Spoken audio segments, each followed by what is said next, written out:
अस्सलाम अलैकुम। आज की तारीख 5 रब्बियल अव्वल 1448 हिजरी। एक फर्ज के बारे में कज़ा नमाज पढ़ना। रसूलुल्लाह ने फरमाया, जो कोई नमाज पढ़ना भूल गया या नमाज के वक्त सोता रह गया तो उसका कफ़ारा यह है कि जब याद आए उसी वक्त पढ़ ले।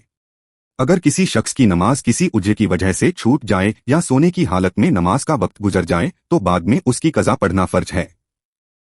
एक सुन्नत के बारे में। घर के काम में हाथ बटाना। हजरत आयशा से पूछा गया कि घर में हुजूर क्या काम करते थे।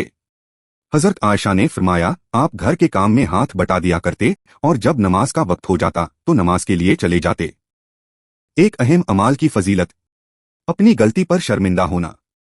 रसूलुल्लाह सल्लल्लाहु अलैहि वसल्लम ने फरमाया, जिस शख्स ने कोई गलती की या कोई गुनाह किया फिर उस पर शर्मिंदा हुआ तो यह शर्मिंदगी उसके गुनाह का कफ़ारा है।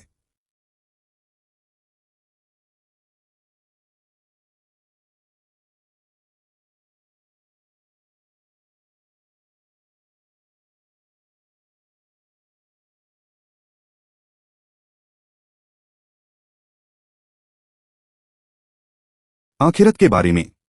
इंसान व जिन्नात पर काफिरों का गुस्सा। कुरान में अल्लाह ताला फरमाता है, अजाब में गिरफ्तार होकर काफिर लोग कहेंगे, ए हमारे परवरदिगार, हमें इंसान व जिन्नात में से वह लोग दिखा दीजिए जिन्होंने हमको गुमराह किया था कि हम उनको अपने पैरों तले रौंद डालें ताकि वह खूब जलील हों। तिब्बे नबवी से इलाज। अंजीर से बवासीर और जोड़ों के दर्द का इलाज। रसूलुल्लाह सल्लल्लाहु अलैहि वसल्लम ने फरमाया, अंजीर खाओ क्योंकि यह बवासीर को खत्म करता है और जोड़ों के दर्द में मुफीद है। कुरान की नसीहत। कुरान में अल्लाह ताला फरमाता है, नेकी और परहेजगारी के कामों में एक दूसरे की मदद किया करो, गुनाह और जुल्म व ज्यादती में किसी की मदद न करो और अल्लाह से डरते रहो, बेशक अल्लाह ताला का अजाब बहुत सख्त है। देखने के लिए शुक्रिया। ये वीडियो हर रोज देखें और अपने रिश्तेदारों, बच्चों और दोस्तों से शेयर करें। वीडियो लाइक करें और चैनल को सब्सक्राइब करें और दीनी तालीम को आगे बढ़ाएं। खुदा हाफिज, फिर मिलेंगे।